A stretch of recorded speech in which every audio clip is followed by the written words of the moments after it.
Hi, folks, and welcome to Samoflange of the Universe. No. It's Princes of the Samoflange. You're both wrong. It's Universe of Saturday morning. Oh, we're going to call it Saturday Morning Princess.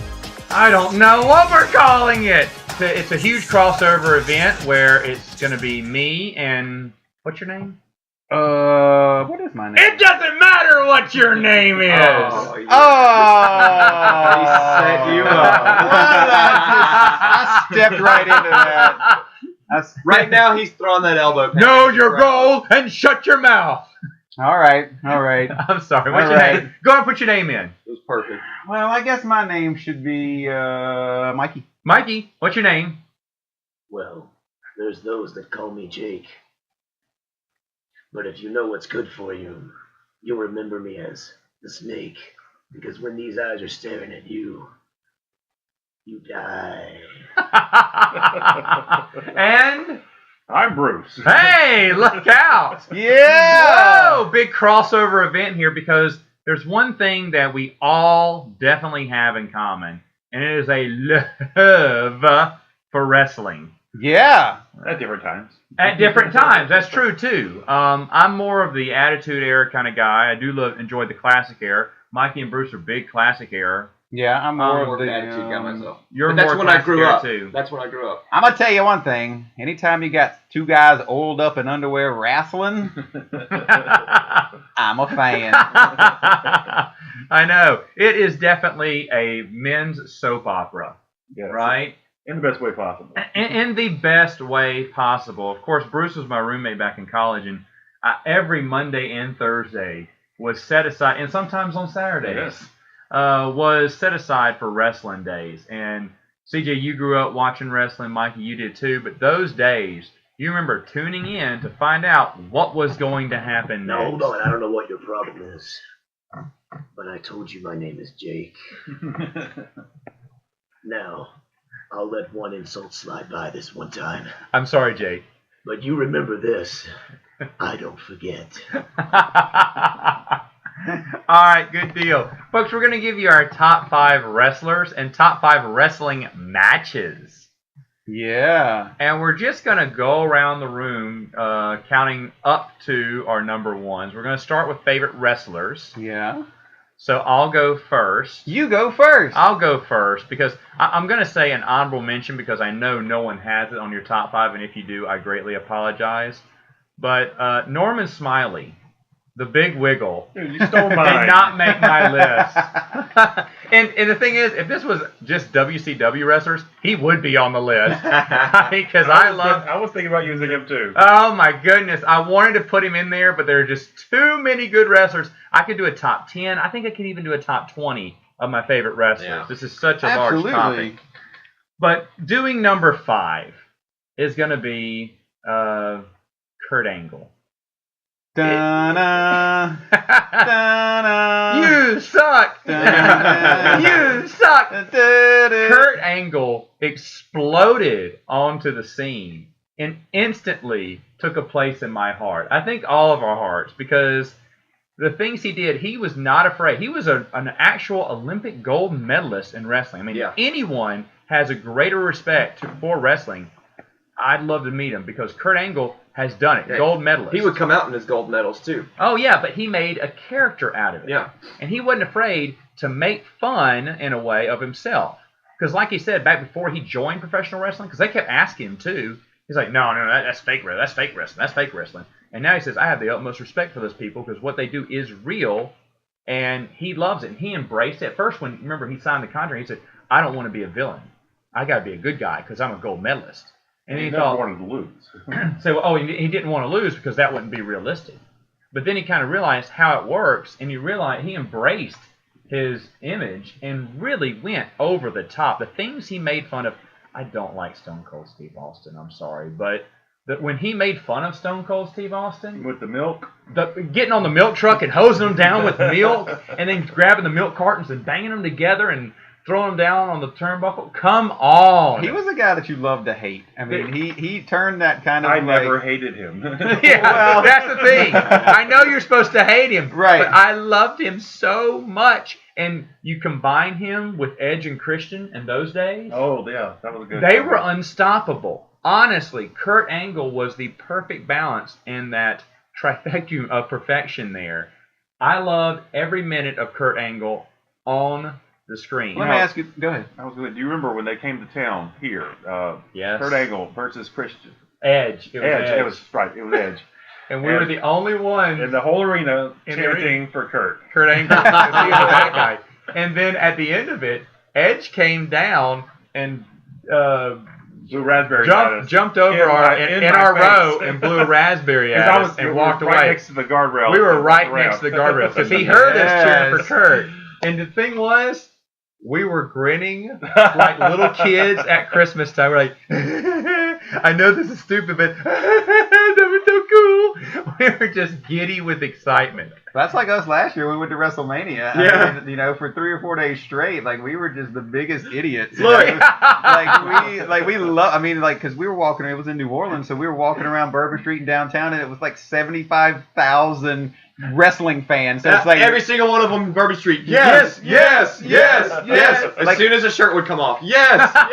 it was ridiculous, but yeah, like it's awesome, like being, you think you're like manly and you think you're cool. Yes, yeah, I know. And you think you're reserved, but once you start marking out and start geeking out to the wrestlers, you're like, I'm that 13-year-old kid. I know. When we went to the red carpet event, I was wearing this ridiculous Ultimate Warrior mask.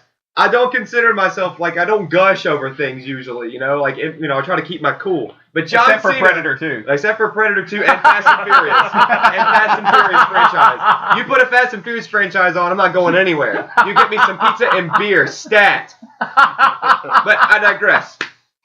We need a whole podcast of Fast and Furious. Anyway, moving on. The red carpet event, I'm wearing this ridiculous Ultimate Warrior mask. John Cena looks over his shoulder and goes, I like that mask. I'm like, He likes my mask. I'm never taking this mask off again. the pink guy's totally worth it. Side note, don't get a mask at a big sporting event. Somebody's probably rubbed it with their asshole. You get that ultimate pink eye. Ultimate pink eye. And you do run around your hotel building, but not like the Ultimate Warrior.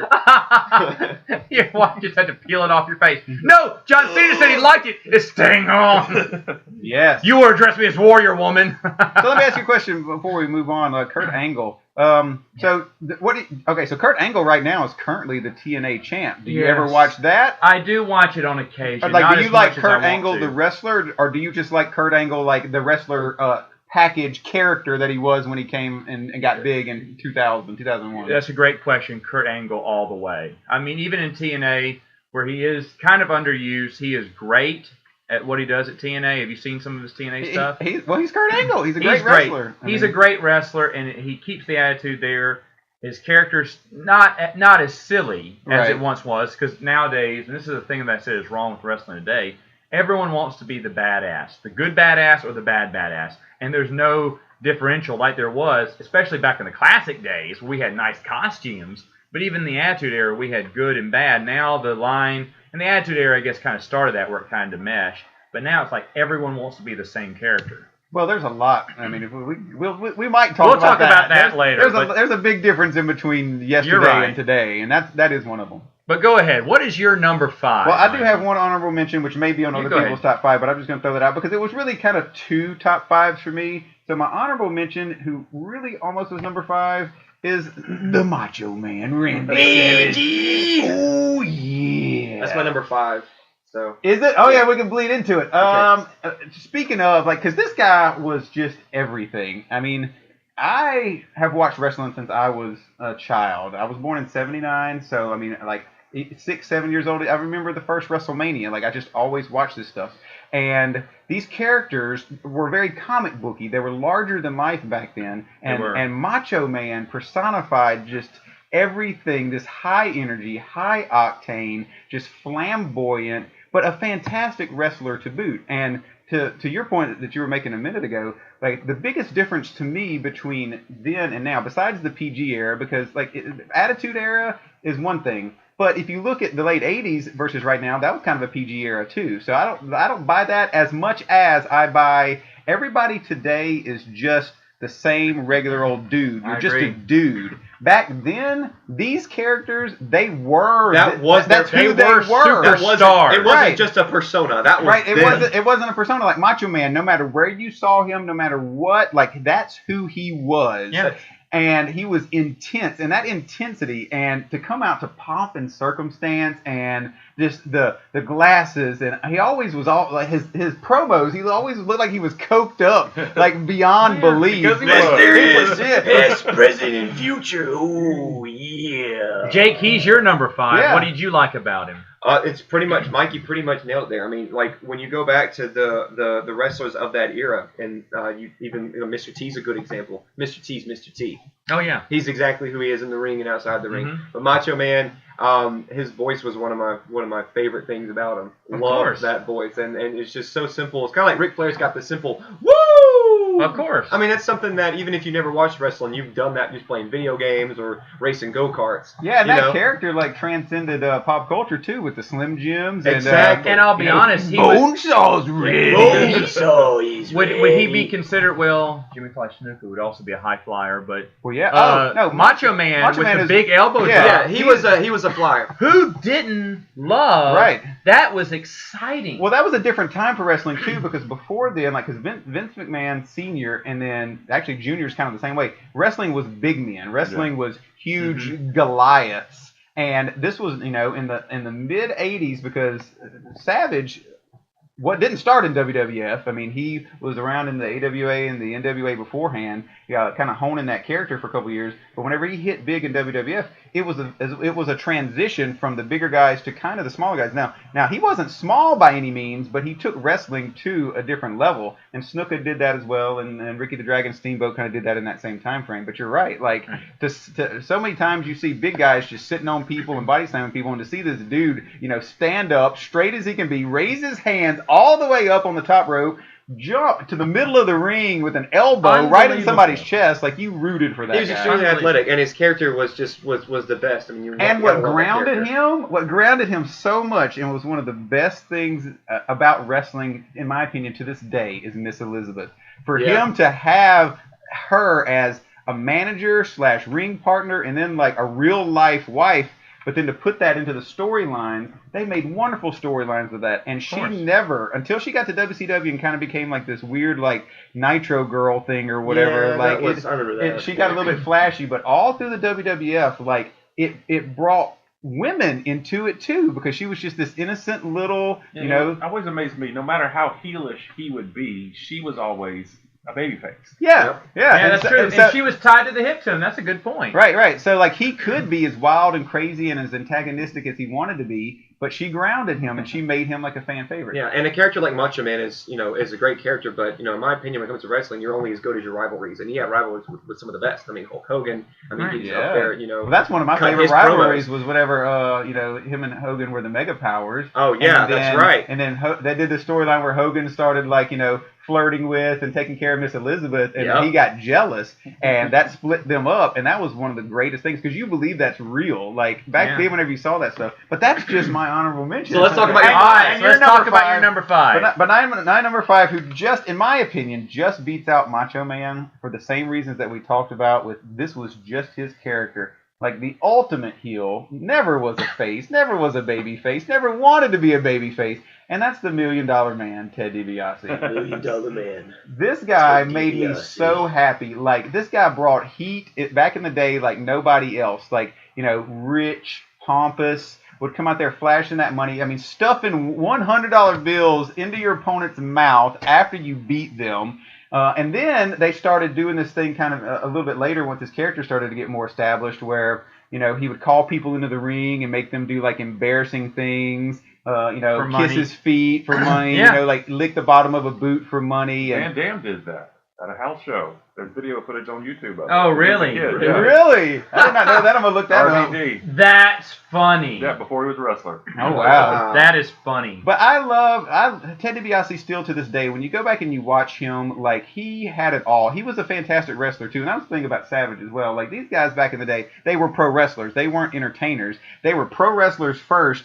That they had so much charisma and they could entertain and they embodied these characters through and through. Like that's who he was. When you think about charisma, especially in the classic era, Ted DiBiase should be number one on the list. I mean, maybe Ric Flair. Well, could be Mr. up there Perfect too, had some crazy charisma too. Mr. Perfect has some crazy a lot of ones, these guys, but Ted DiBiase is up there. He was like he never missed a beat, and I just love that character. Like and like you said, like as far as today goes, Matt, like good guys, bad guys, everybody wants to be a badass, whatever, yada yada yada. Like he never wanted to be good. Like it was never wondering when he's gonna turn or anything. He just had a character and he stuck with it. And then adding Virgil, and then like so like whenever he would like and it made him even more of a bad guy for him to be kind of slimy sometimes, to where like he wouldn't face his own battle. Sometimes he'd send Virgil in there like his bodyguard. Yeah. And so Ted It's DiBiase, a good choice. I mean, today, like, he's still obviously, like all these old wrestlers, they go around to these comic conventions, and I follow him on Facebook, so, like, he still is, like, such a great ambassador for the sport. Every once in a while on Old School Raw, like, you'll see him come up or whatnot.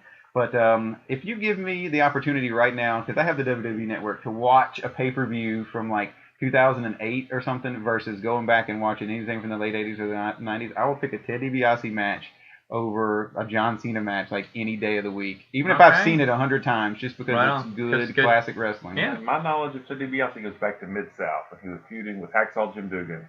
Ah, yeah. And so really, I was like, where did he get when he showed up at WWE? I was like, where did he get all this money? It was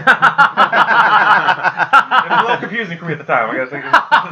Wait a minute, I'm missing part of the story. But my number 5 was Kamala, the Uganda Giant. Really? It goes back to my childhood. Wow! Scared the Jesus out of me He when I was was a kid. scary. He was super he scary. was a scary dude.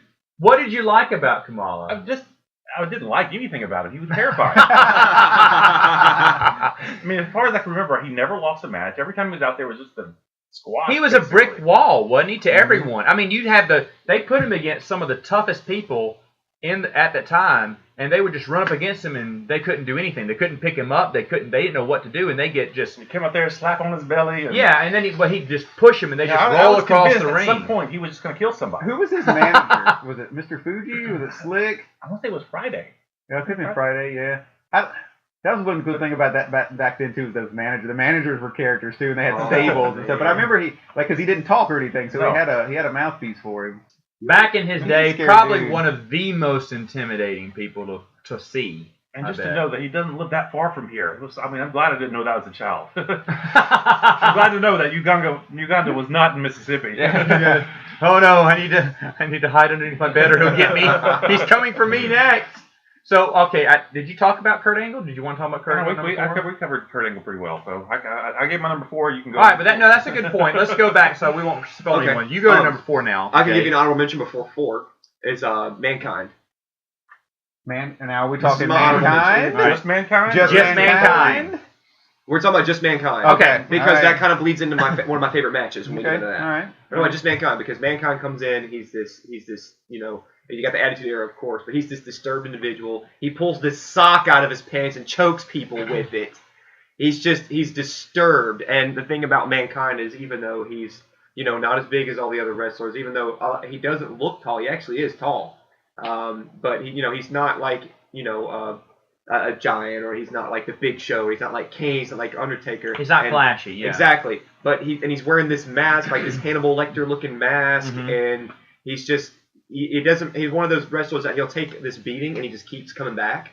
And that's what you love about him. And then he pulls out this gross sock and chokes you with it. So who is number 4? Number 4 is going to be Scott Hall. I so wanted to put Scott Hall on my list. Let I'm me so tell you glad something did. about I Scott almost Hall. did too, but I couldn't. He just couldn't make the top Scott 5. Hall is the best bad guy. I love everything about Scott Hall. I do too. Now, I guess you're going to include Razor Ramon as well. Of course, Like, but the I whole think package. my favorite, the whole package, Hey-yo. Yeah. Let me Hey. tell you something, Macho Man. You get in a ring with Razor Ramon, you not just lose your title, you lose your mind. And he's got that toothpick the whole time. He's a great bad guy. And look, he comes out. He is the bad guy. He is the bad guy. He's the best. And it comes back to that awesome quote that I'll always remember at WrestleMania 30. It's Hall of Fame? Dreams do come true. Bad times don't last. And he looks like the mic. He gets closer. He goes, "But bad guys do." And he's got his toothpick with him. He's awesome. But I think when he was the NWO days are my favorite. Yeah. Because he would always come out, everybody's like, no, boo! And he would have his mic, he'd go, like, yeah. Like that toothpick. Hey, yo. No, he would wait on it. Yeah. Because everybody in the crowd would be going, hey, yo. And he'd be going, and then it, hey, yo. Well, you know, I guess a lot of Razor Ramon was Scott Hall, and Scott Hall, you know, whenever he went over to the NWO, you know, even though he couldn't be Razor Ramon, like the mannerisms, the voice, you know, everything was still kind of the same. He was so cool. I feel, even though I loved the NWO, I mean, I got sucked up into the NWO just like everybody else did at that time, but I think I like Razor Ramon the best. There was something about Razor Ramon that just he hit at a time in WWF when it was, you know, kind of 92-ish, 93-ish to 95, whenever they were not good years, and he was one of the best things about that. And he came out with those vignettes. Like whenever he premiered, like he'd have those vignettes of like him in like Miami, like sitting down like at some restaurant, and then like some lady by a fountain like coming and bringing him a drink or something. Now, was he one of the first that kind of played the pretty boy bad guy angle? Was he one of the? I know Ric Flair's always. We always had Ric way. Flair, but like you had Sid Vicious, right? I don't think he ever was like a pretty boy though. Was okay. he? I found him to be a pretty boy. No, I'm just saying. But no, I just Razor Ramon Scott Hall is my favorite. In NWO, he'd come out, he just had that walk, that slow walk. I mean, he made it's fantastic. Yeah. It's fantastic. In fact, one of my favorite matches that didn't get on my top 5 matches is Scott Hall on Saturday Night Wrestling. I don't know if you remember this. He fought the Anderson brothers, who were tools. They were just jobbers. And there were these two guys who were just a little S and A. They were Scott and Steve Anderson. Yeah, me too. And they always lost every week. But they were going to go up against the tag team titles. That was the main event. Well, Big Show refused to show up to Saturday Night Wrestling. He got suspended for it. But Scott Hall did. So they just did a Scott Hall. He defended both titles. And he beat the Anderson brothers together, and he laid one on top of the other, then sat on both of them, and flexed his arms while the guy did the count. And I thought that was hilarious. It was. I remember him walking out with the 2 belts and it was he walked out with the 2 belts around his shoulders. And to be honest, he's like, I can do this on my own. I don't need a partner. I was like, I could watch this. It was the best Saturday Night Wrestling match I have ever seen. It was so hilarious. It was great. But yeah, no, Scott Hall to me was one of the best bad guys. Good choice. Love to watch him. Good choice, Mikey. 3 things about Scott Hall real quick. Number 1, in the 80s, he did actually kill a guy by shooting him in the face. That's a true story. Number 2, he had an incredible mustache back in the 80s before. This I need to see. No, you need to see this mustache. Like, it is like of Magnum PI proportions. Like, it is awesome. And number 3, there's a lot of good special moves out there. There's a lot of bad special moves, but back in the day, whenever a special move meant if you did it, then that guy's getting pinned. The Razor's Edge was one of the coolest special moves I've ever seen. Even though it was simple, it was just he was so big and so strong, and he could hoist somebody up on his back, like and kneel down. I love that move. My number 4 is. Can you smell what the Rock is cooking? Yes, The Rock. Now, I hear everybody's complaints about The Rock not being a good wrestler. No, I get it. The reason I said that's because that's my number 2. So I get it. Oh, is it? Yeah, but keep going. But let me tell you why I love The Rock. Because nobody, and I mean nobody, can electrify a crowd like The Rock. He's the most electrifying man in sports entertainment. He is. Now, everybody has a specific thing that they're the best at. The Rock, to me, is the absolute best on the mic and getting the crowd behind him, whether it's a heel, whether it's a face, no matter what he's doing, doesn't matter. Like, he's just The Rock. And what I love about him is that he paid his dues. Like, that Rocky Maivia gimmick didn't work. If you look at the Attitude Era, you watch him mature. You watch him grow and turn into this character. It wasn't prepackaged. He did it on his own. He did it on his own. That is exactly right. And I respect that. And he found a way to fit in there. And those days were great days, you know. Like, and really, he wasn't at the height of his career until right before he left. Like, he wasn't the big man on campus until right before he left, because he was building. Whenever he was building up, Shawn Michaels had just left. Stone Cold era was, the absolute best at that time. He was the top guy. And then right after Angles. the 2000s, yeah, whenever like the brand split, he got to go to SmackDown, like, and he became like the king of SmackDown. He owned it. Yeah, he owned It was SmackDown. the Rock show. Yeah, it It was. was. Yeah, so It really was, really. whenever It was that the Rock happened show. and he was able to do that, then and I respect him now even this day because everybody laughed at him whenever he left wrestling to become an actor. Yeah. You know, because what he has done just 10, 12 years later has been unprecedented. And why wouldn't they laugh at him? I mean, like look at what Hogan did and what some of the other people did. yeah. And, You know, I need to remind everyone of Thunder in Paradise. well, I thought you was going to say Fast and the Furious. I was talking about Hogan. Well, that's the thing about The Rock is he is so fast, he's so quick on his feet, and he can just immediately jump to it, have a whole monologue about somebody. The great one, yeah. That's it. Yeah, the thing is, calling himself the most electrifying man in sports entertainment is the honest truth. He gave a certain sense of electricity.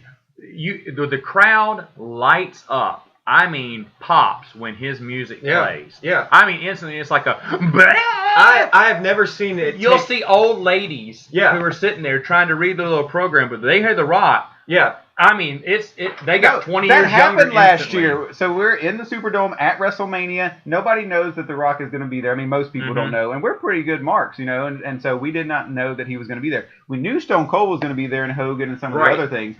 That place made the most noise whenever The Rock's music hit. Yep. Yeah. And I've never seen it. To me, he has the longest time to like actually say a word because everybody in the whole arena is saying everything that he said before. Yeah, because they're waiting for him to say, "Finally, The Rock has come back" to whatever city he's in. You know. And the thing is, if people want to mock his wrestling in general, it doesn't matter because this is about showmanship. Professional wrestling is about it's a combination, in my opinion, of showmanship and good wrestling. If your showmanship outweighs your wrestling, I will forgive that. Because I like the flashy. I like the people. Go ahead. The rock bottom is a retarded move. It is completely stupid, but everybody waits for it. Yes. He teases it.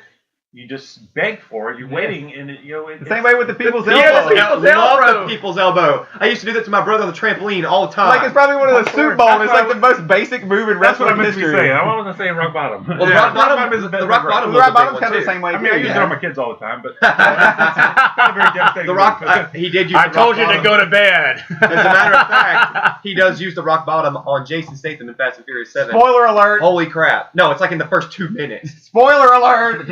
Does he take off his sleeve when he does it? Is it 3D? Does he throw it after the camera? Now that's Fast and You need Furious. to be writing scripts in Hollywood, my friend. Now, my number 4 is Billy Kidman. The most talented and yet underused wrestler of all time was Billy Kidman.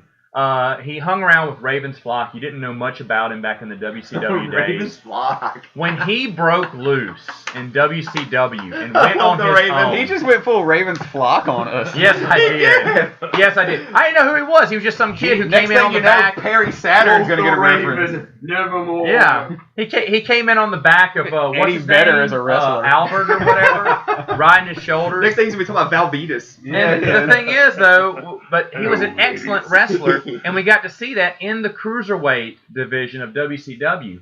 His shooting star press, to me, is that's one of my most favorite finishing moves ever. We need to have a list for The favorite shooting moves. star press was so great. And Billy Kidman is just a great guy. He spent a lot of time backstage prepping people, to get ready. Celebrities and whatnot. If they had a match going on, he was the guy that you went to. And he was always dependable in a match. I loved him every time I got to see him. When I got to know him, he was fantastic. And I guess I'll just explain more of that later. But he would definitely be number 4 for me. 3. Okay, all right. So my number 3 is the best there was, the best there is, and the best there ever will be. The excellence of execution, Bret Hart. I adore. He's your number 3? He's my number 3. Wow. And I'm going to tell you why. Bret Hart, to me, and this is going to be kind of a weird thing to say, but I'm going to use the word underrated. And he probably isn't underrated, especially in wrestling circles. But whenever he left, he left on such bad terms. The Montreal Screwjob, went over to WCW, kind of ruined his career. Then all the bad beef with Vince McMahon, like Yeah. that became kind of Right. like folklore and legend, and so like the end of his career was a little bit peculiar. And it's a shame because when wrestling got popular, that's all you saw Bret Hart as. I didn't Right. know Bret I Hart. was kind of out of it. Yeah, during I was its in the heyday, 90s. and Yeah, then we were got out. into it during all that beef. So I missed the Bret Hart stage. Now Shawn Michaels still kept his, popularity into the 90s. Bret Hart was waning into Yeah. that Attitude Era, and so you really didn't know. And you're Because right, he used to WCW so poorly did. at Yeah, WCW. WCW. Well, no, he was nothing in WCW, but since I like, the old school days, like Right. Bret Hart, whenever he comes from one of the most legendary wrestling families in wrestling history. Of course. And like these guys were pure wrestlers, and so at a young age, one of the reasons why I really loved him was because he was a great wrestler. He was a great in-ring technician, a great grappler, and of course he started off with the Hart Foundation with him and Jim Neidhart, and they had a lot of success in the tag team, but in the tag team division, after the 90s hit, and you get to like 91, 92, and the Hart Foundation broke up, and he went into his singles career. He, wasn't the top dog, but WWF was in such a transition then that they really leaned on Bret Hart. And so Bret Hart, back in, like WrestleMania 9, 10-ish, those type of days, like he was the champion. They put the strap on him, they let him run with it, and they started building him up. And he was a babyface.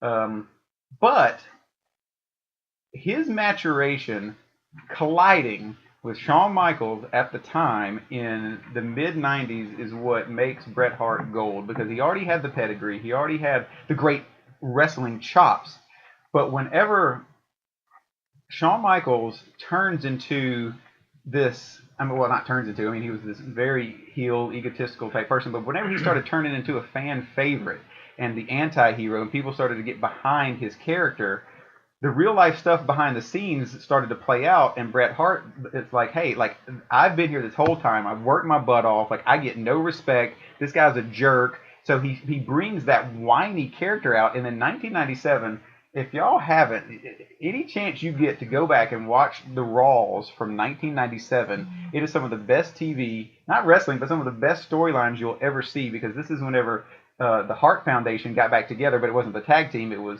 Owen and I think British Bulldog was there. Who else was in there? Obviously Bret Hart. Brian Pillman was a part of it. Fine, Brian Pillman. And they had become like this bad stable, this heel stable. And Bret Hart just totally like rejects his old character and comes out there and is just whining, bitching at Vince McMahon, and all this stuff was real life stuff. So I loved him. I loved watching him go from, tag team to singles to headman to, petulant child type character, all the while, like, knowing that half of this stuff really is real. All the documentaries that I've seen since then, all of the interviews with him and Shawn Michaels and stuff, like, he even still kind of comes across as bitter. And I hate that, even though he says that he forgives them, like, he still and of course, the Montreal Screwjob, one of the most classic matches of all time. But you're right, the storyline there is very interesting. It's interesting. It's very interesting. So, but Bret Hart, just like, he's one of the last great, like, actual that he wasn't very good on the mic, but he was kind of he's that one on my list that where, like, as an entertainer on the mic, like, he was just a pure wrestler. There again is where he's basically the opposite of The Rock. Right? Yeah. He's a great wrestler, a little slightly less on the showmanship, but it bounces out to be a perfect character. Yeah. Okay. Number 3, Jake. Number 3 is an easy choice. Jake the Snake. Yeah. Oh, it is Jake the Yes. Snake. Look, the man cut the best promos that there's ever been to me. We talk about The Rock monologuing and coming up with on the spot, but Jake the Snake, just go back, just YouTube his promos. He is intimidating. And anytime he's ranting against, one of my favorite ones back at WrestleMania, I was YouTubing because Jake the Snake was being honored.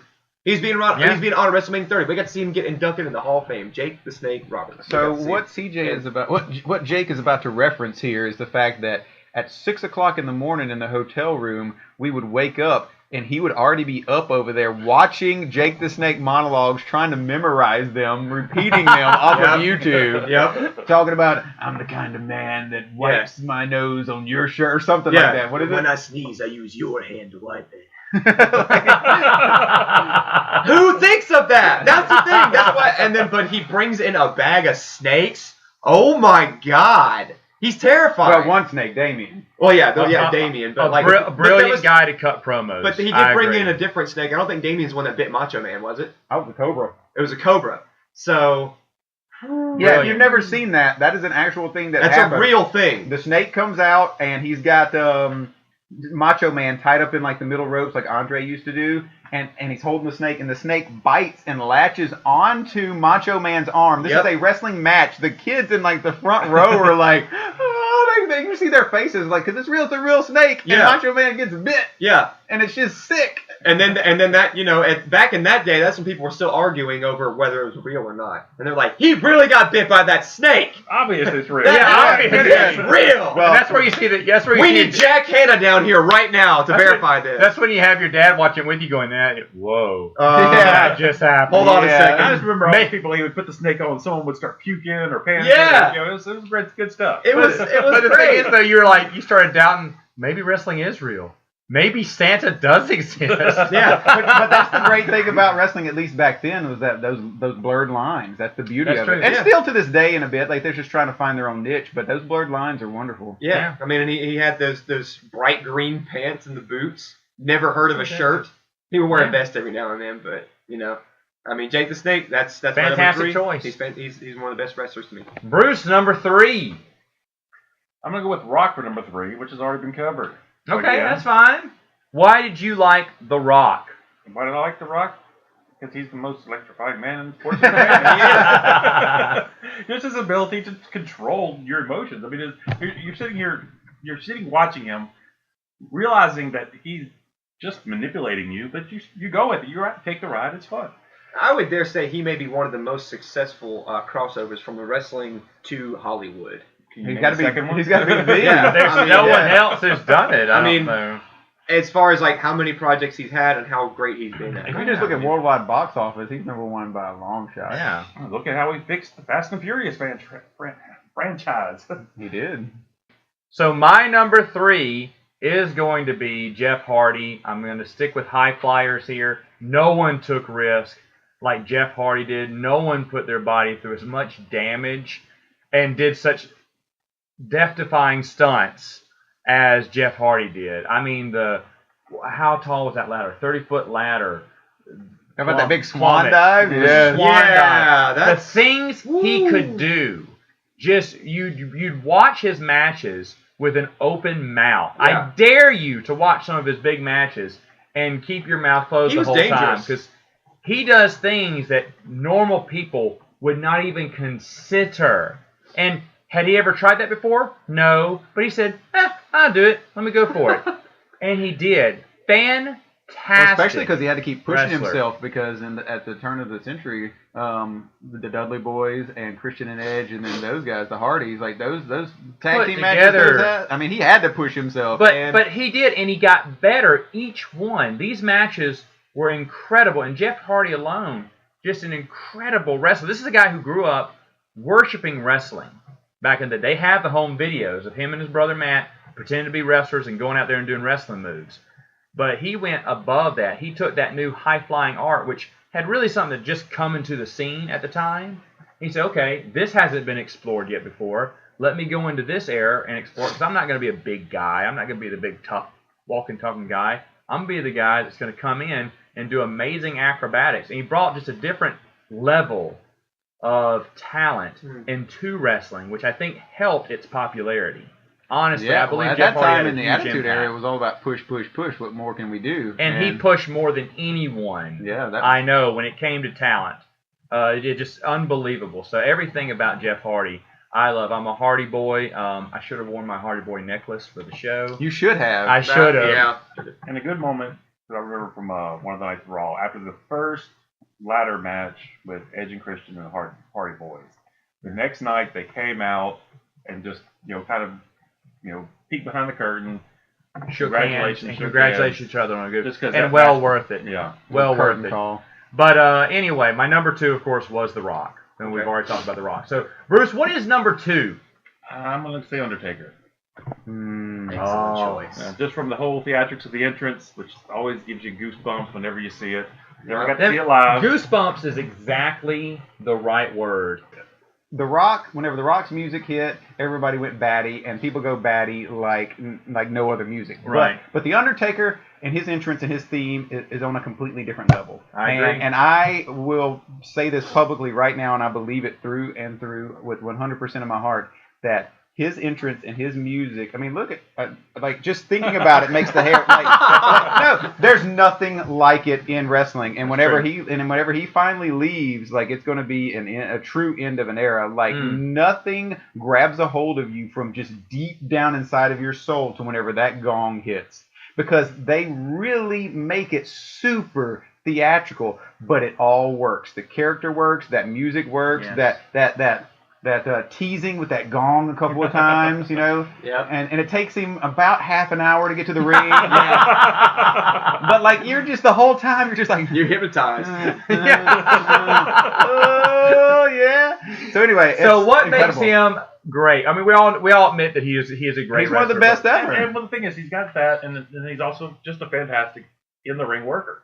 I agree. To be a big guy too, and that like limber and the acrobatic, it's I mean, it's hard to pick a bad Undertaker match. I mean, there's Big Boss Man, Hell in a Cell. That was completely awful. But there's very few of them. I mean, he's consistent. I agree. He's consistent. That's true. I agree. You can He's almost guarantee that he will be one of the top. Last some of them. year was one of the worst matches I've ever seen, but it wasn't necessarily his fault. Like, I love the fact that he lost at WrestleMania. Like, you could hear a pin drop in there. Yeah, And I love the fact wow. that he lost to Lesnar. Not that I like Lesnar all that much, although I am a Lesnar fan. It was just the last guy you expected, so it was a perfect WrestleMania moment. Mhm. But, like, he got a concussion in the middle of that match, and it was just a bad match. Like, it was awful. I haven't But seen that one. Yeah. On a technical level, that match. it was a horrible, horrible match. But I mean, he was 50 years old and he got a concussion, so it was like I give him a pass on that one. He But you're finished- right. Like, I mean, as far as consistency, the dude is money. We have found out that the Undertaker has and will always be like the godfather of the locker room. Like, even during like the Shawn Michaels like egotistical like bitchy phases in the mid '90s or whatever, like with the clique and we're gonna run this place and whatever. Like, the Undertaker was the one person that everybody respected. Like, and not just respected, but listened to. Like, the buck stopped there. Like, he besides Vince McMahon, like, he's the head honcho. Like, even Triple H listens to The Undertaker. Wow. When The Undertaker speaks, Wow. everybody everyone listens. Yeah. Yeah. So He commands a lot of authority. Let me ask you, Bruce, what was your favorite finishing move from him? Was it the tombstone? Was it the walk? He's got, like, 8 going of old them. school? Was it the last ride? the last right, Hell's What- Gate. Hell's yeah. Gate. What was your favorite finishing? What was your favorite move from the Undertaker? Do you have one? I would have to go with the tombstone pile driver. Yeah. Really, he was the only one after they cut off using pile driver. He was the only one they allowed to keep using it. Correct? Him and Kane. Yeah, Okay. him and Kane. Yeah.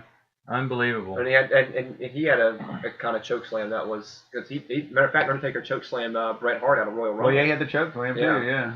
He threw him out. Well, I don't know if he choke slammed, but he threw him out of the ring with a choke. I mean, seriously. I mean, and he's huge.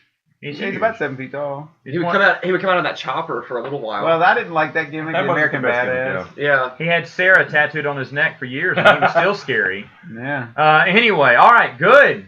Actually, good number 2. Go ahead. Yeah, well, you my had two the was Rock The for Rock, number yeah, 2. yeah. Mikey. Stone Cold Steve Austin. Boo. Yes. All right. Now, y'all can get on me. Let's do this. Hold on. Let's do this. That's my number 1. Is it? Yeah. Look. All right. I'm gonna tell you something about Stone Cold. Let's Hey, get it going. Hey, Jake Roberts. Can I get a hell yeah? Oh, yeah. All right. Stone Cold. This is what I found out about Stone Cold just over the past 3 or 4 years. That he sucks. Oh, come on. You're about to get a Stone Cold Stunner, mister. No.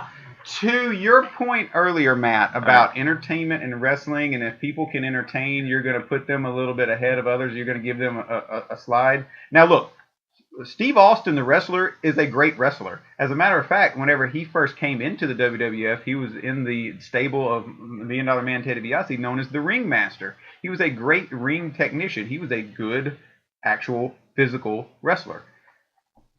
Got a little bit hurt. The Stone Cold persona came up.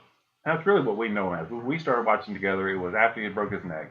And, Yeah. And he was barely wrestling at all at that point. He wasn't wrestling at all in the Attitude Era. He was all No. mouth. And I won't deny his popularity because he was popular within the Attitude Era. He like, if you go back, because he was in WCW as Stunning Steve Austin with the Hollywood Blondes. and he was a good wrestler. They fired him. He goes to ECW and cut some of the best promos I've ever seen. Absolutely. And that's really where like the those. Stone Cold If you character haven't was watched them, born. YouTube them. Yeah. And it was just, I mean, Paul No, they're Heyman good. just let him spew straight truth. So then whenever he goes to WWF, like they tell him not to talk. You're going to be with DiBiase. You're going to be the ringmaster. And then Stone Cold was really born at King of the Ring '96 whenever he beat Jake Roberts. Yep. Yeah. You know, with the whole like, you know, you talk about your Psalms, you talk Yep. about your 316. Well, you know, you talk about your John 316. Well, Yep. Austin 316. Austin, and then That just- from there, yeah. and you I still just whipped see it your to this ass. day. Yeah. Austin 316, you'll still see it. And Stone Cold was born. So the reason why he's number 2 on my list is because I believe this through and through. I believe he is the most important wrestler that has ever stepped foot in WWF. I think he's more important than Hogan. I think he is more important than anybody because of what he has done, what he did during the Attitude Era, how much he changed wrestling. Now, But was that change for the better? I do agree that change. That's kind of what goes to Matt's talking about the whole. Everybody wants to be the badass. Everyone wants to be a badass Starts because there. of him now. well, hey, don't hate the player, hate the game. I mean, He's the- imitation's the best form of flattery. He's the I mean, perfect you know? anti-hero, you know, like and born from him came the incredible Mr. McMahon character, That's you know, true.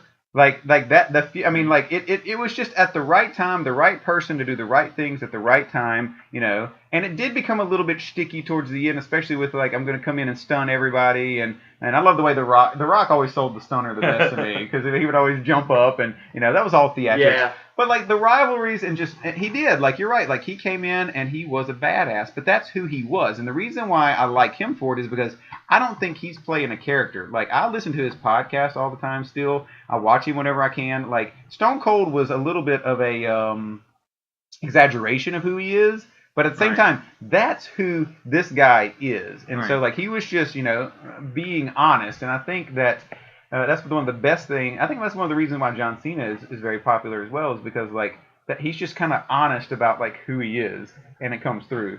Right. Now, CG, he was your number 1, so go ahead. And Yeah, talk Well, about I it. mean, that was the reason I turned on Monday Night Raw. I mean, I love, you know, to watch The Rock, and I love the other wrestlers and everything, but I wanted to hear what Stone Cold had to say. Isn't that And when then- we switch over to WCW? Back That's then? exactly what because we wanted to see wrestling, to be honest, at that point. Right. Well, you know, that to me, I guess at my age and everything, and everybody was really buying it. I guess, you know, the kids kind of have John Cena right now. We had Steve Austin at that age, you know, and. I can get his appeal. But the thing is, it's kind of like Mikey had just said. I mean, if you go back and you look at some of his old YouTube videos, you see what a genuine like struggle he had to get to where he is, and how many times people have tried to keep him down. And he used that. And he used it to his advantage and came back as one of the But I most love the memorable- character too. Like, Yeah. I will not like mince words at all. It's not a guilty pleasure. Like I love. No, the Steve Austin watch character is him. fantastic. Nowadays, He comes out, he gives people the finger. I mean, And, you know, like, that was like fun The Rock, stuff. It was self-developed. It was self-developed character. But the reason that Bruce and I know that I don't, is because back then in the Attitude Era, he was all mouth and no show. His matches were horrible, I think. In the Well, after he during the hurt Attitude his Era. neck and Like his knees. Bret Hart match was fantastic. Well, yeah, we'll get to that. Yeah. I'll get to that. Okay. But I'm just saying that I just saw hype after hype after hype, and then I saw it just totally implode. And every do pay-per-view. a stunner. every- The only thing he was giving us was a stunner. Right. Not Well- backing it up with anything else. And I'll tell you the thing about Steve Austin was like, you know, I didn't watch wrestling a whole lot before that. I mean, I was young. God, I started watching wrestling when I was like 7 or 8, maybe like, and then I kind of, it was kind of cool. Me and my dad would kind of watch it every now and then. But then when I was about 10, 11, when Steve Austin exploded, that's what kind of reignited my interest in the wrestling, you know, entertainment. And one of the reasons, I mean, I know I understand your affinity for him, and I can't deny his popularity. I mean, obviously, probably one of the most popular guys. His what still is talked about today. Today, wrestlers still And that got on my talk nerves about too. it. I did that. I hate that. But anyway, the thing is, though, his popularity undeniable, obviously. But then there are stuff like he is. I think if we were doing number 1 big raspberry matches, it would be the whole build up for Royal Rumble when he got the number 1 ping pong ball, and Mr. McMahon got number 2. Remember this? Yeah. And they kept talking about how are they going to do this. They both got in the ring. Then they both immediately ran out from underneath the bottom rope, ran off, and then let the other wrestling matches happen. And then at the end, Stone Cold McMahon came in at the end and defeated everyone, and he gave him a stunner, and that was it. And you're thinking, wait, the big hype for that? No, I'll give Stone Cold lots of props on what he's done more recently. I thought he did a great job on some of those reality shows where he was coaching and whatnot. I mean, he was fantastic on those. Oh, as a person, yeah, he sounded fine. His podcast is one of the best podcasts I listen to. Like, Yeah. he's a great podcast. Give that a listen for sure. But no, I just love him getting out there drinking beer and flipping people off. Loved it. Absolutely loved it. As a matter So of that fact, was my that's number 2. one of the first times I gave someone the finger. Was So you because had he 2? No, lost. you had the Rock. No, since he has number 1, he's already said his number 1. Bruce, you go ahead and say your number 1. My number 1, I'm Yes. going with Mick Foley in all of his forms. Mick Foley in all of his forms is an excellent number 1. Love Mick And I'm Foley. glad you brought this Love up it. because what was your favorite form of Mick Foley? Was it him as himself, Mankind, Dude Love, or Cactus Jack? I love Dude Loves It. Oh, not Dude Love. I mean, as Dude Love, he wrestled in a form that wasn't that entertaining. No, but Dude Love as a character Yes, is my favorite. Dude Love as a character Dude was Love great. as a character is my favorite. As a character, Dude Love was friggin' hilarious. I just have to say Mick Foley. I Just love as a- Mankind. I love Cactus Jack. It's just everything. I like all of it. Okay, now we know it's no denying he's a great wrestler. His matches are pretty good. Some of them live in infamy. But what people may or may not know, his autobiography is probably one of the best autobiographies I will ever read. That is in not my the entire life. first time I've heard that. Have a nice day. Have a nice you've day. not Have read you it, read Have a give it. Nice Day? I haven't, but I have it You- like sitting in my. I don't know what you're doing house sitting right here now. doing this podcast. Go out and go buy it. Seriously, it is well worth your time. Wow. Well worth your time. Written It will with be. pencil and paper as Yes. they traveled around the country. Yeah. He was writing it at the time that when Hart died. So actually, you got him writing, stopping, talking about it in the middle of whatever he's talking about, and he just Yeah. leaves it all in there just like that. It is the open diary of what was going on while he was wrestling during one of the most exciting years the WWF had ever had. And the thing is, it's hilarious. The book is Yeah. so stinking funny, and it's just wonderful. That's one of the reasons he's on my number 1 is because of his book. honestly, it's the best autobiography I will ever read. I know that because he gets to the good stuff. You know how you read an autobiography like, yeah, I was a poor child in lonely Michigan or whatever. You know, they go, all right, whatever. Get to the good stuff. No, this book is all the good stuff. He does go into his childhood a little bit. He does do a little, but he keeps it humorous. But the thing is, though, he gets to the good stuff, and the good that's a huge autobiography. Like when Bruce first gave it to us, he's like, no, dude, you need to read this. I went, I don't want to read that. That's too big. He's like, no, you want to read this. Fan-flippin-tastic, that book. Still good, Dave. But anyway, give us more reasons why Mick Foley's. And just to, talk about pushing boundaries, like you were talking about with Jeff Hardy. The Hell in the Cell with the Undertaker. He was doing things that no big guy does. I mean, you can get the little guys jumping off of stuff, but he was, plus the first time you seen the real hardcore match styles, which became a problem. I think they do too much of that. But he was showing us things for the first time that I'd never seen before. Yeah, definitely. All right. And I thought he was great on the mic. He was funny. Oh, of course he was. He was very honest, very forthcoming. You just believed in this guy. Yeah. You gotta love him. Yeah. All right. I'm going to go to do my number 1. We'll let you do your number 1 next. Okay. Triple H. I knew your number 1. You knew my number 1. My number Yeah. 1 is Triple H. You know what? You got to beat the game. If we would have done this 5 or 10 years ago, he would have been up there too. I've lost faith in him. Faith in him now? I haven't. I love Triple H. He is a wrestler. He loves the business. He has respect for it. He loved the business so much he married it. He married the business. Yes, he did. But he's also mended fences, which is also very important later on. He's kind of cleaning up Vince's mess in a way. Not according to CM Punk. Well, Not according to CM Punk. No, definitely not CM Punk. Getting But Bruno Sammartino into the Hall of Fame was a big deal. you were telling me about this, like that Triple H had a big hand in a lot of these people who get into the Hall of Fame. He is, yeah. I mean, now that he's got a position of power, like he's starting because, Vince is. I mean, I love Vince McMahon. What he has built has been great. I don't think he's a perfect man because none of these guys are, but but I do defend Vince. But Vince does like entertainment. Triple H likes pro wrestling, which is one of the reasons why NXT is so stinking popular. And some of the matches are a lot of the matches are arguably better than WWE. Because Vince McMahon is a lovable Jerry Jones. He is what Sure. Jerry Jones is to Dallas Cowboys football. He's a character. Right.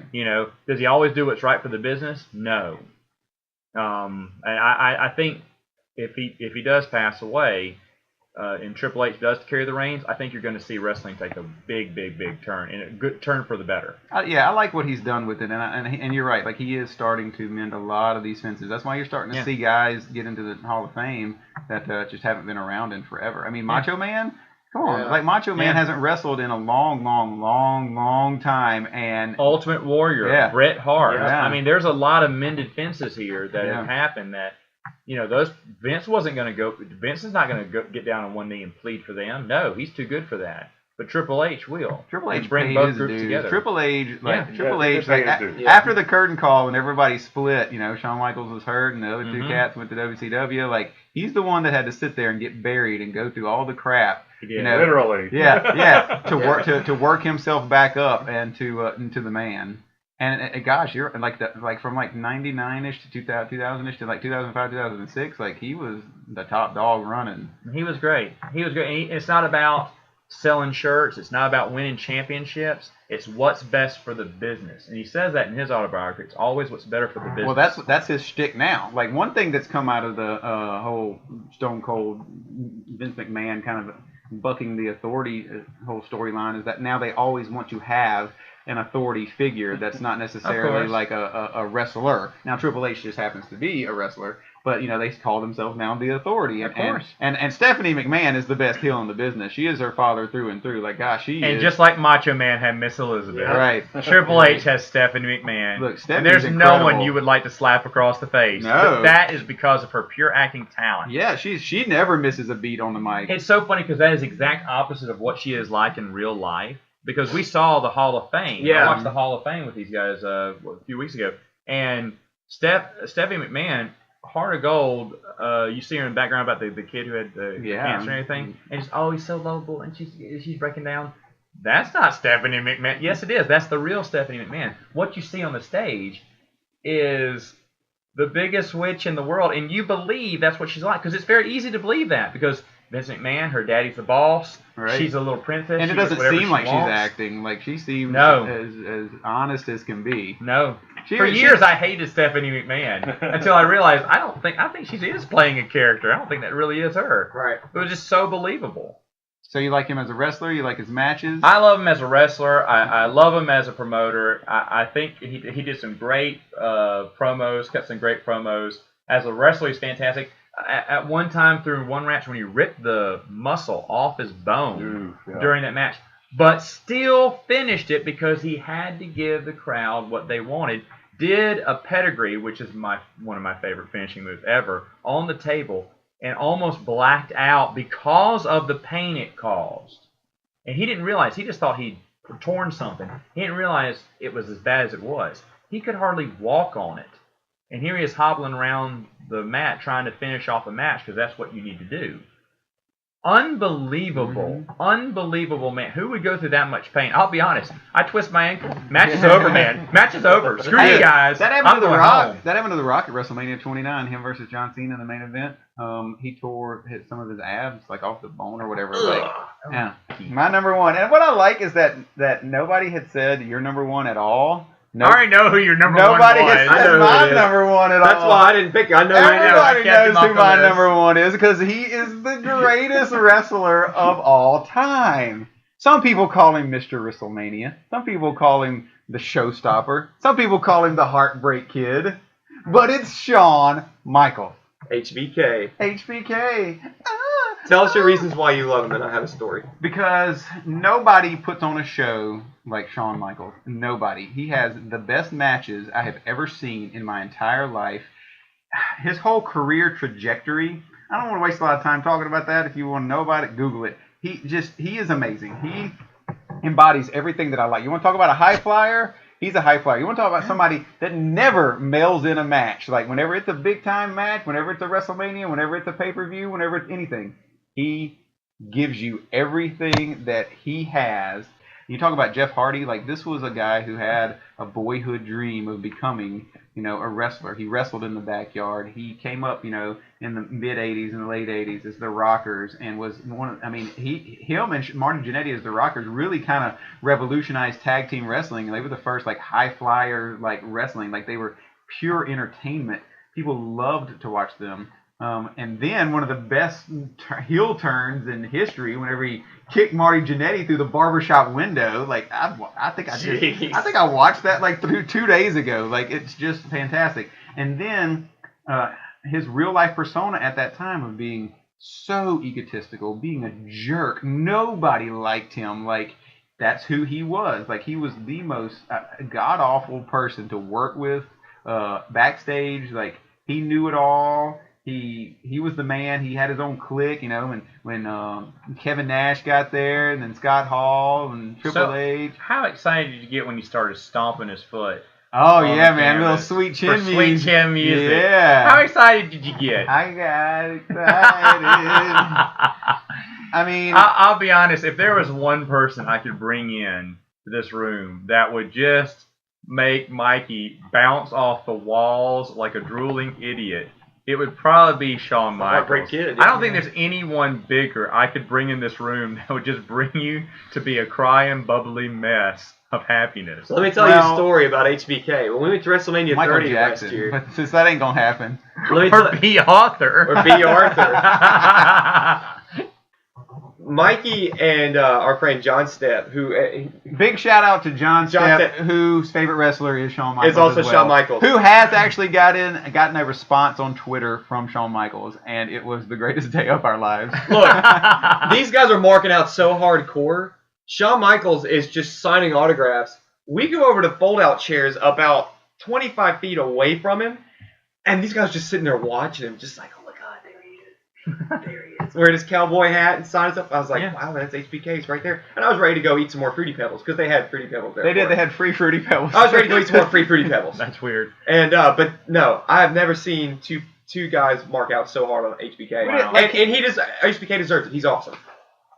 Okay, so now that we've gotten that list done, it's time for our top 5 wrestling matches. Yeah. And CJ, we're going to let you go first. Okay. Okay, so you give me your number 5 here. Number 5 is going to be a recent one. Okay. Daniel Bryan and Triple H. We're talking WrestleMania 30? Yeah, WrestleMania 30. And the matches preceding that were great, too, because Daniel Bryan has kind of become this wonderful underdog, and I'm always an underdog fan.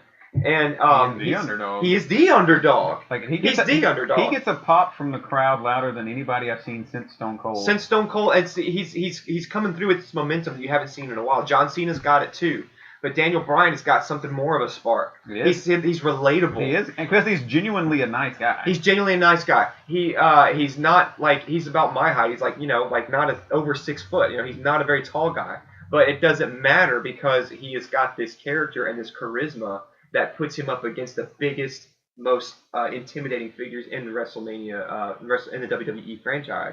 And this whole thing of everybody trying to keep him down, it's an extremely relatable storyline. The matches preceding the match all the way up to WrestleMania 30 was fantastic. He's got a simple yes, yes, yes, but everybody loved it.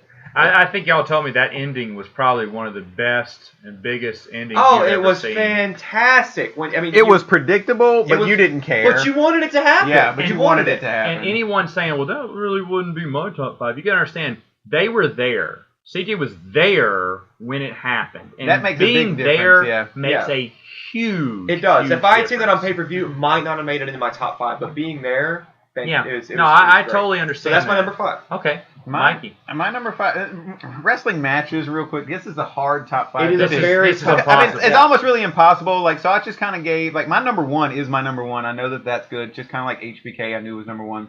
But a lot of these are just kind of like, you know what? Like, these are some of the best of the best. But these are all debate. In fact, we could talk all day long. Yeah, people are getting in the about comments. You can matches. put down your great match, and guess what? We'll probably all agree. Yeah, exactly. That's one of the things. Yeah. But go ahead. My 5th greatest match, my favorite match is Hulk Hogan versus The Rock at WrestleMania 18.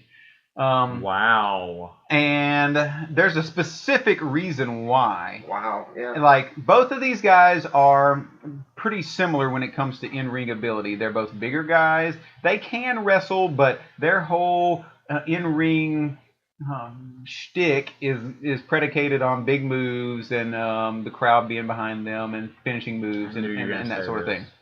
But this match is a very unique match, and you should YouTube it right now. I have never, ever seen a crowd so into a match. Now, this was billed as Icon versus Icon because it's the old school Hogan I remember this. versus The Rock, and the match was supposed to go a certain way.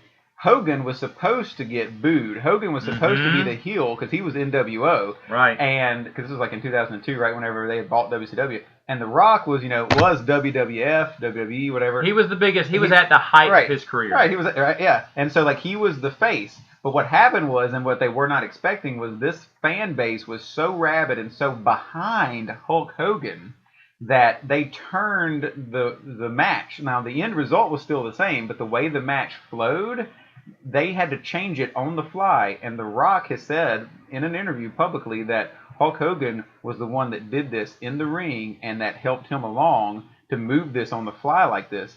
Because it was supposed to be that, Hogan was being booed, but everything that Hogan did that, pushed The Rock down, like, because, at the beginning they do this big, long, 5-minute, just stare at each other, yeah. and then they both turn and look at the audience, and then they turn their heads again and look at the other side of the audience, and the whole time everybody is just, waiting with bated breath, what's going to happen? Well, when one of them hits, The Rock hits him, and everybody's kind of like, yay, and then whenever, Hogan, shoves down The Rock and then, muscles up on him, the crowd is like, yeah! And they were like, uh-oh, we got a problem on our hands right now.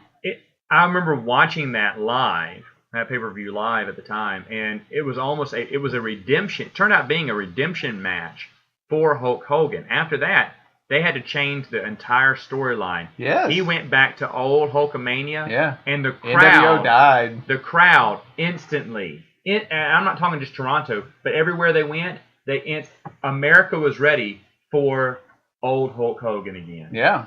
And immediately, just overnight, the light switch just got flipped back on, and he went from being booed vehemently, yes, to being cheered above anyone else they had. It was almost as if, WCW had the bad Hogan, and then whenever he got back to WWE, they wanted Hogan back. They wanted say your prayers, eat your vitamins. Even The Rock even shook his hand before, the final. For sure. Watch that match today. It's excellent. It is a great match. All right, number 5. All right, number 5 for me. It's old WCW, The Stinger versus Goldberg. Oh, yeah. And one of the most fantastic I remember watching that one. That was a good match. I have it. That Nitro was one of the most unbelievable shows I have. That's the best Nitro ever. Because I'd flip over too. I'd watch WWF. And then WCW. I did not flip over to WWF that night. I watched WCW the whole way through. Because I was a Goldberg fan too. There's another match of the same night that's on my list. But Sting versus Goldberg that night. Now, was it this is back when Goldberg. Sting, huh? This is, yes. It had to have been. It's Wolfpack. It was Wolfpack. NWO Wolfpack. Okay. Red face? Red face. Okay. Versus Goldberg. Now, Goldberg never lost. This is back when his streak was still going on. And you're thinking, wait, you're throwing the Sting? This should be a pay-per-view match. This should not be Nitro. But remember, they were trying to fight ratings with WWF, so they went ahead and just made the match happen. I'm like, well, I'm going to be here because we love Goldberg. Bruce and I love Goldberg. He was a great, great, great wrestler. That's funny to me that y'all hate Stone Cold, but you love Goldberg. I know. Because they're so similar. But Sting fighting him, just the principle of that alone is like, wait, this is a pay-per-view match that they are putting on basic cable. We got to watch this. We watch it. It delivers on all set. Sting goes at, he didn't hold back because, this is cable. And of course the match ends with because of course Hogan comes in with a chair and gets makes a disqualification. But the whole match itself, unbelievable. You really believe that the Stinger is about to pin Goldberg, this dominant force who comes out and takes some of their biggest characters and puts them down in 2 minutes.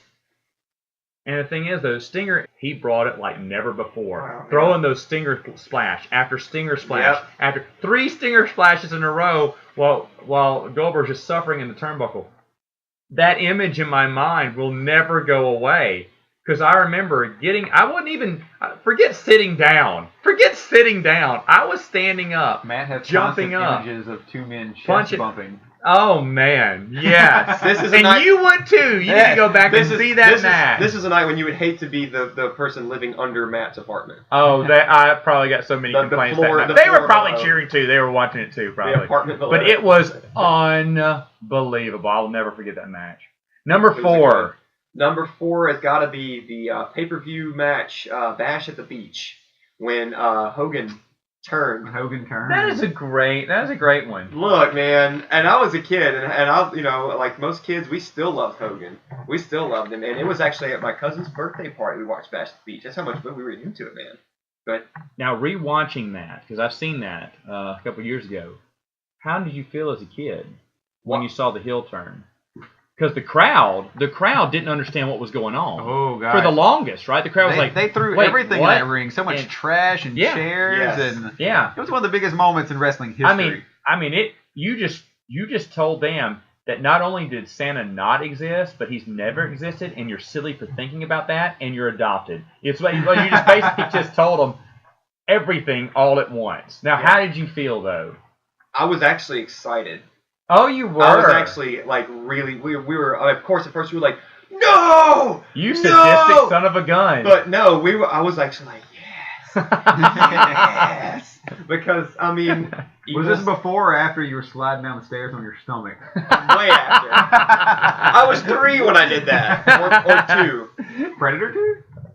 No, I actually, after getting over the initial, like, oh my god, I can't believe you turned, and everybody at the birthday party, we were all there, everybody's like, no, throw their Dixie cups at the TV, and, but I was actually excited about it. After the initial shock of it, because it was a shock.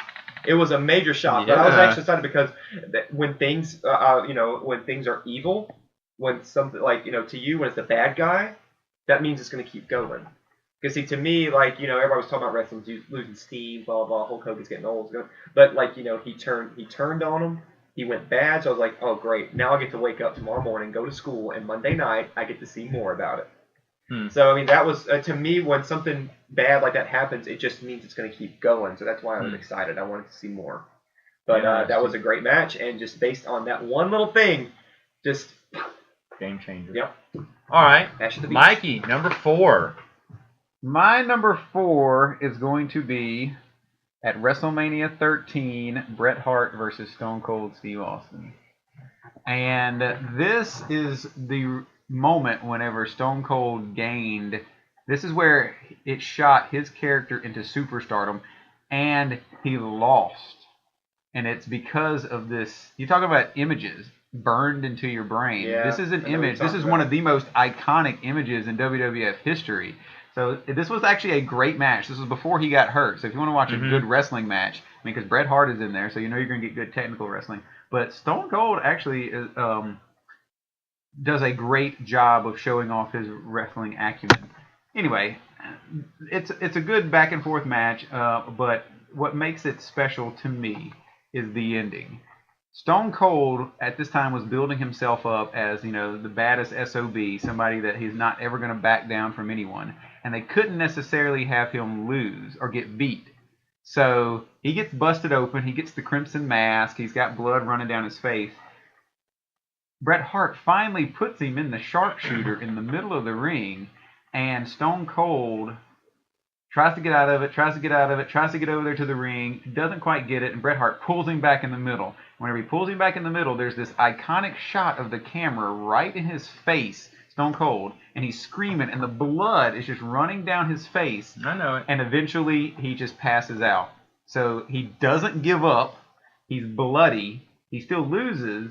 But like that right there, whenever you're trying to get the crowd to buy into you 100% as this bad SOB, get bloody and then get the mess beat out of you, but you don't get beat and you don't give up, you just pass out. And because of that blood and that image and just the way everything worked, it sold that story. It put stamp on that story. It's a and freeze frame for sure. Yeah, and Stone Cold was shot into superstardom with a loss.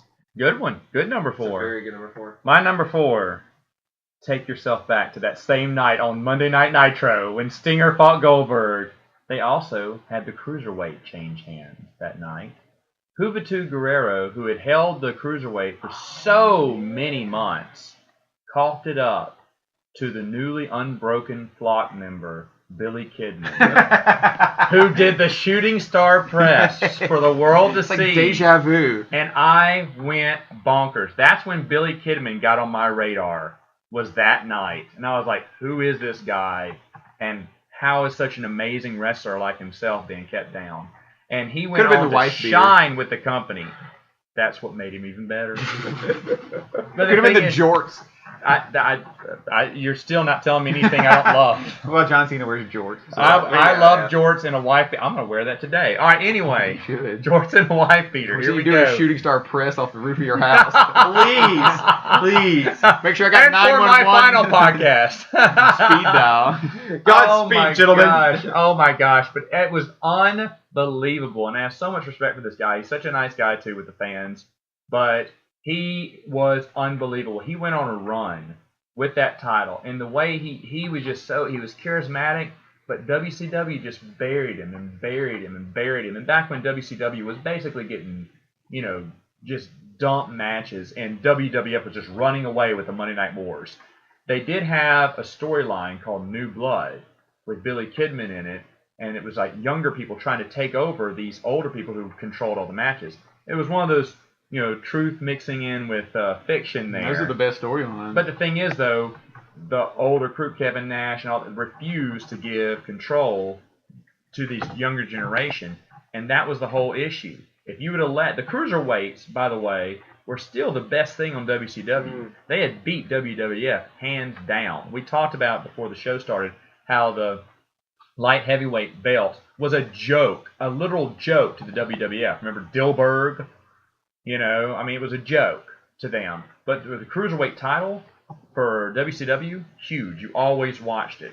Well, and that match to me was the best of them all. WWF has kind of had that same, not the light heavyweight if you in relation to the cruiserweight, but it's always been widely known that the major championship in WWF, and I believe this was probably the same way in WCW, was dominated by the heavyweights, the big guys. It's the same way, like if you look at boxing, you have your heavyweights, but so they don't necessarily have to be like the best wrestlers. They're just the top dogs in the company.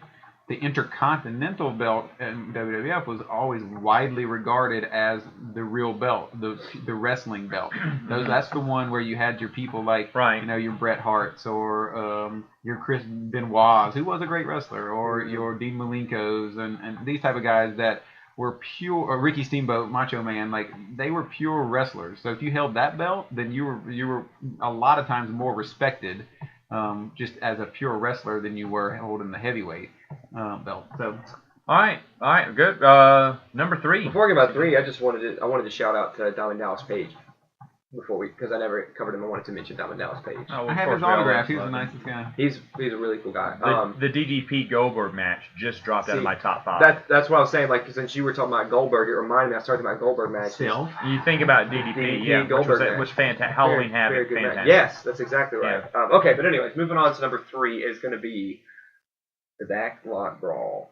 Yes! With Rowdy Rod Piper. WrestleMania 12. Wow. Yes. And Goldust. Wow. We watch that like once every couple of months. Like we do. Because it's so funny. I love that match. Absolutely love it. Roddy Piper is getting in his car trying to run him over. Well, what's funny?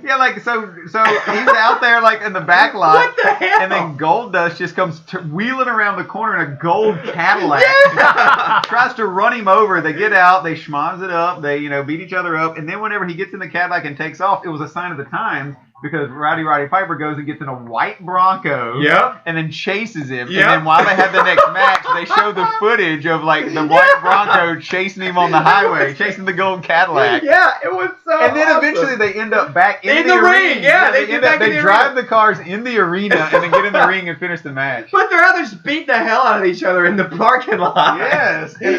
Wow. It's really horrible because like out there, like you really had to like take care of yourself. So they couldn't do the bumps and things they could do in the ring. So it's like, when you see them like punching each other, like body slamming on like the hood of the car, like it's a lot slower and a lot faker, but it's still neat. You know, so cool. He busts that window with that bat. Yes, it was awesome. And the fact that it was Roddy Piper gave it a lot of Credibility. Yeah, credibility. Just because like he was such like a loose cannon that you could believe that he Yeah. would be out there like Oh, digging yeah, in trash. I loved Roddy Piper. He was one of my favorites. But Backlot Brawl, love that match. Wow. It brings a smile on my face every time I think about it. Wow. So it's definitely my number 3. Okay. Mikey, number 3. My number 3 is Hulk Hogan versus the Ultimate Warrior at WrestleMania 6. Classic. Yeah. It is. I mean, my That favorite deserves to be up there. Yeah, it was the very first time in history that they ever had champion versus champion. Face versus face. Face versus face. You know, it was wild. It was crazy. And actually, a little side note here. That was in Toronto, Canada, and that was WrestleMania 6. Now, that Rock and Hogan match was WrestleMania 18. It was the first time they had been back to Toronto for a WrestleMania.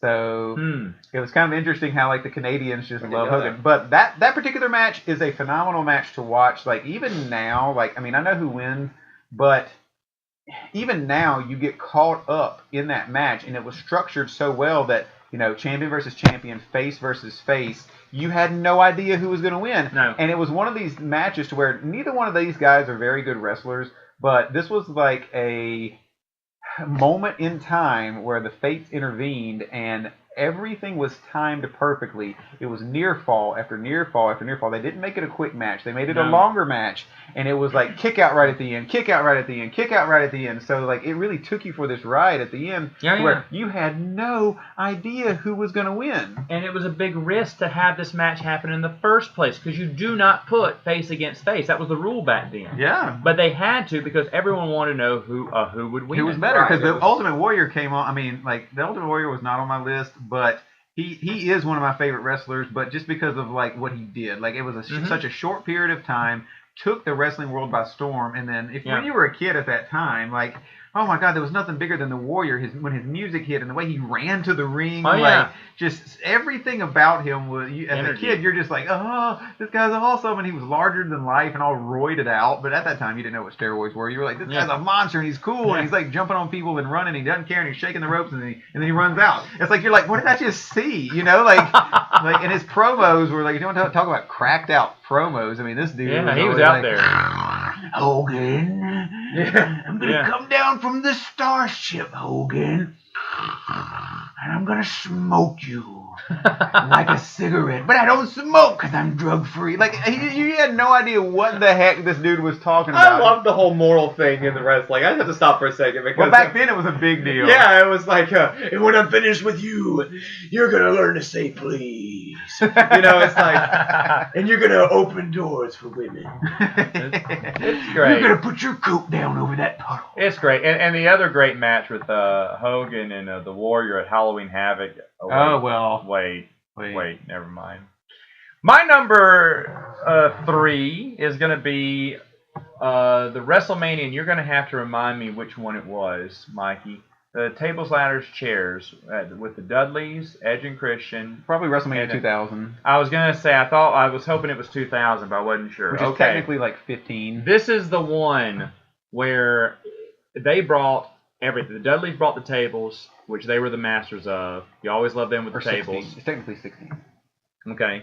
And you had Edge and Christian with their chairs, and you had, of course, that was the Hardy Boys with their ladders. Great match. And it came together perfectly. And the thing is, with so many props, and that's what they are, is wrestling props, in the ring, to continue to have such a smooth match like they did and have such a choreographed match go off perfectly, I think, when Matt Hardy gets that belt and takes the hardest bump of his life.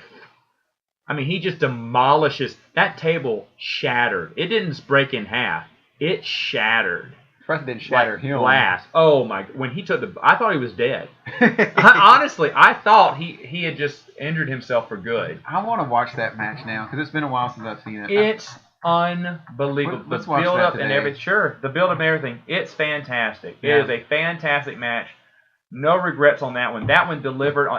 They built it up. They hyped it, of course. Tables, ladders versus chairs. Yeah. But not only did they hype it up, it delivered on all levels and actually exceeded my expectations for what I would think was a match was going to be like. Fantastic. Watching it today, I'm going to. Yeah. All right.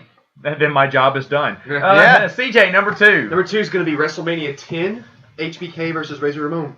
Oh, the ladder match. When they had Yeah, the that's a title good belt one. suspended up there. That's a good one. That's the quintessential Holy ladder crow. match, in my opinion. Yeah, that's. I mean, there's not much more to say about it. I mean, it's already got 2 of my favorite wrestlers. I mean, Razor Ramon is one of my favorites.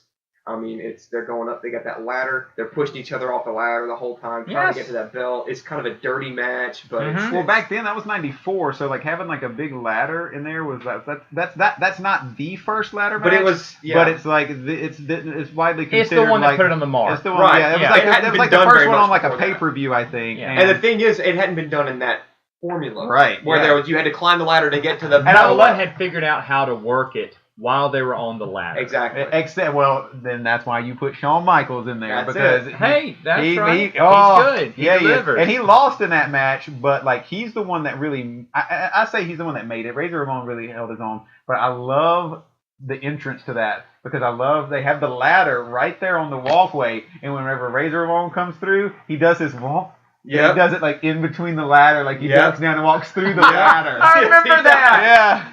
As if to say, this is no bad luck. This is me. That's great. That is a firm number 2 for me. It's a good number 2. It's another one to watch. It's a good number 2. Yeah. Mikey. I love a good number 2. When was the last time you had a firm number 2?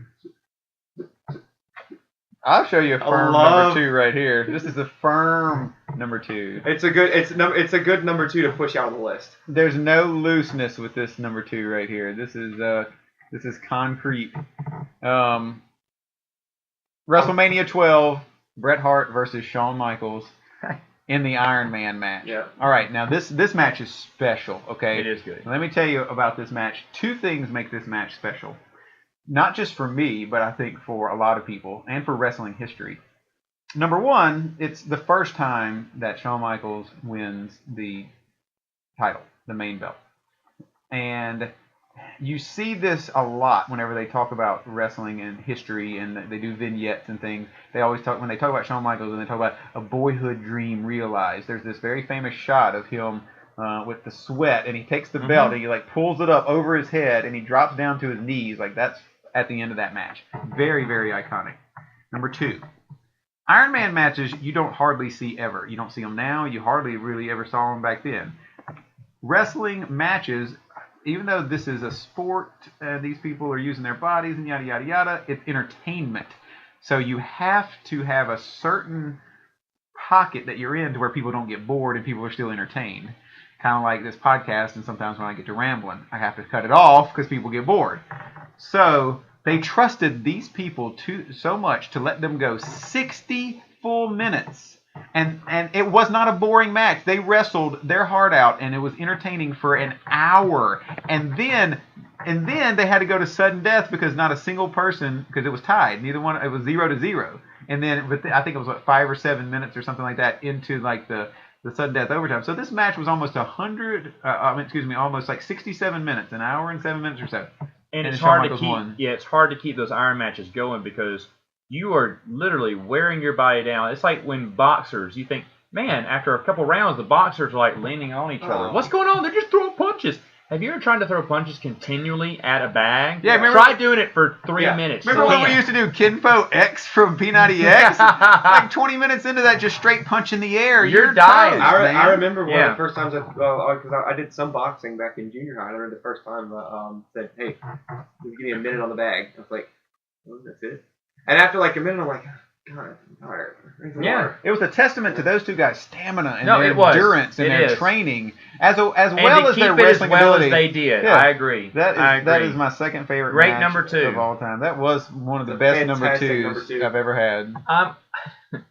I'm going after my number 2 So you in a get the, vicious way. I'm you're- going to wrangle this one out for so you you're guys. labeling your number 2 behind all of us. Yes. Oh, yes, definitely. I'm about to drop it. Okay. It's going to be Edge and Christian versus Jeff and Matt Hardy that ladder match that Bruce was talking about earlier. Yeah. Okay. It honestly was unbelievable. It stole the show of that pay-per-view. That was incredible to me. Definitely easily my number 2. All right. Number 1, CJ. Number 1 is a no-brainer for me. It is a match that when I think about wrestling matches, it's the one I go to. Before you say this, I bet you and I have number 1 together, because listen to you talk, I bet we do. But go ahead and say it. It is the Hell in a Cell match, Undertaker Mankind. That's it. That's it. That's number 1. Okay, so let's talk about it. talk about it. mean, it's Undertaker. Even he's this unbreakable figure. The Undertaker just doesn't lose. He doesn't lose. And then you put him against Mankind, you kind of think, well, what was he thinking? But Mankind's kind of a loose cannon anyway. So you get them, they're fighting. You wonder what's going to happen. It looks like it's going to be a pretty boring match, honestly. Hell in a Cell. They can't get out of the ring. What are they going to do? They get on top of it is what they're going to do, and Mankind falls from the top of it and breaks a table. And he fell and hit the Commentators. ring. It was the commentators. At first he fell off and went into the commentator's Yeah, table. he fell off the commentator's table. Yeah. And then the second spot wasn't supposed to happen. Whenever Right. he No, choke slammed him and he went straight down. Went through Yeah. the cell, the top of the cell. And hit the mat. And you could hear it in JR's voice. I mean, there was just shock. And actually, the Undertaker breaks character. You can see the camera angle. Look briefly. at him. And he briefly breaks the character. Undertaker's like, I just killed him. Like, he's scared. I've You seen an can see it. interview with The Undertaker where he was actually out of character and he was talking about that match, and that's exactly what he said. He was like, I didn't know what to do. Yeah, but you can see it. The Undertaker's not like looking at him like, I am the Dark Lord of Darkness. I have just destroyed you. It's Undertaker going, He's like, oh crap. I just killed someone.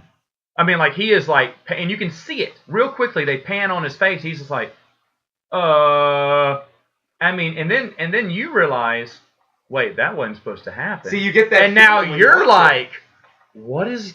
Did he die? I mean, you're just really. But those blurred lines Emotion. come in right there because it's The like, blurred gosh, lines what's hit. real and what's not. I know it was unbelievable, and for him to get up. He got up. He got up. And continue. It's I've never seen Mick Foley did a lot of things he shouldn't have with his body. A He lot should of not have things. done that, but he did. He's not a high flyer. He's not acrobatic.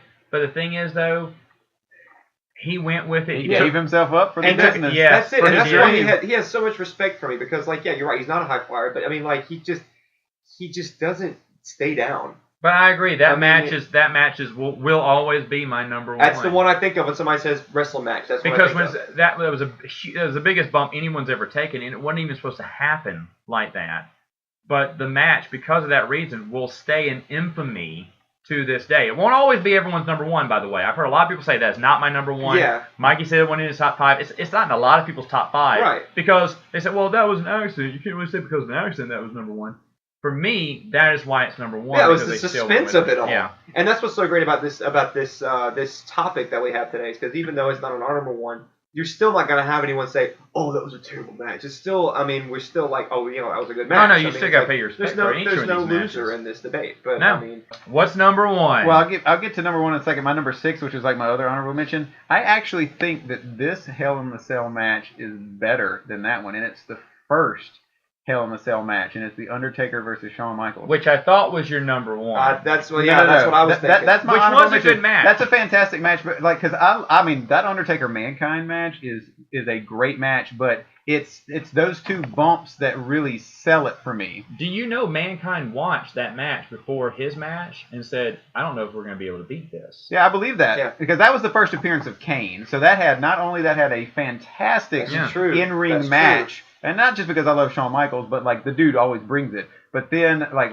for Kane, Well, it is also because you like Shawn Michaels. Well, no, but like whenever Kane hits and you don't know anything about this dude and he Yeah. comes in there, rips the door off, Mhm. I mean, nobody had been able to stand face to face with the Undertaker and strike as much fear Exactly. as he did, and then to stand face to face with him and tombstone him and then walk out, like that was a big deal. That was Yeah. a serious. That was deal. a drop the mic moment. So right what is there. number one? Number 1, you were probably thinking that, and then I thought you were actually thinking about the WrestleMania 14, which was HBK and Stone Cold. But Okay, 'cause but you no, mentioned it. But that's not it. The All best right. match you'll ever see, in my opinion, is WrestleMania 25, The Undertaker versus Shawn Michaels.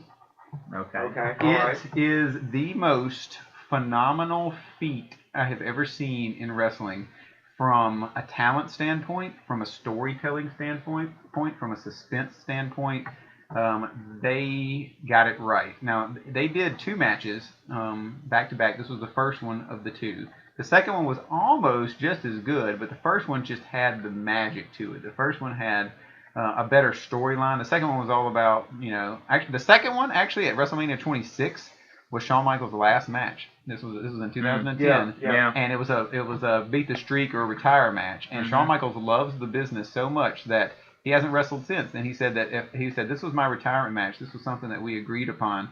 And sure, he comes back and like he did at WrestleMania. He might you didn't see that whenever he missed the Sting match, but he got in there. He'll give somebody some sweet chin music every once in a while or whatever. But he's like, this would be a major disrespect to the Undertaker. If I came back and wrestled or whatever, and he's like, I just won't do it. But as far as the match for WrestleMania 25, it was this whole they've obviously had great matches for years and years, but Undertaker was back as the Prince of Darkness or whatever, and Shawn Michaels, ever since he came back after his back surgery in 2002, he did a little DX stuff after that, but then he was starting to bring his newfound Christianity, real life situation into his angle. So that's what they played on, was the whole I'm light and you're dark. So it had this heaven versus hell theme, which is very easy for anybody to get behind. Yeah. And then these 2 guys were in their 40s. I mean, this was just 6 years ago, so they were probably 42 or 43 years old, and they laid it all out on the line, much like The Rock and much like Hogan and Warrior. Whenever this match was taking place, you had no idea who was going to win. You actually thought, this was for the streak. This was at the time Undertaker was 16-0. He was about to be 17-0 if he won. But for the first time, you really thought, oh my gosh, he might lose because of the way that they did this. Near fall after near fall, special move after special move after special move, high flying move after high flying move. I mean, this was the time whenever Undertaker, and he's done this a good bit, but this is a pretty famous shot where he leaps over the top rope from inside the ring to out on the apron, and it looks like he lands on his head. It looks like he breaks his neck. You cringe every time you see it. And he just gets right up. And, of course, the ending, Shawn Michaels loses, but he loses in such spectacular fashion. He gets on the top rope and does a backflip moonsault to a standing Undertaker, who catches him in midair in the tombstone piledriver position already, because Michaels is upside down, and hits the tombstone piledriver and wins. And what's great about that is that everybody out there knew that they had just witnessed history, and they were in awe. You can see all of their faces in the crowd. But afterwards, when Michaels is laying there, right after he gets beat, and he's laying there and he's out, the Undertaker just rolls over on his back and lays there, and they're both just spread out on their back, spread eagle, for I would say probably a minute, and just letting it all soak in. And it was such an amazing thing. A lot of good stuff. But so in a nutshell, do we love wrestling? Yes. Can I get a hell yeah? Hell yeah! All right, folks. That is all the time we have for today for our crossover podcast episode. No, we'll have to do this again. The Princes of the Samoflange? When do you think we'll do another crossover? It doesn't matter what you think! All right, folks. We'll see you later. And they just could do more. They could do more with the tag. You got more pieces. You had action going on top, bottom, everything. So you broke. You could break it apart. Wasn't all congealed as just one-on-one. Anyway, it's a can't do it anymore. Hold on. What's that smell? Okay, there we got it out of our system.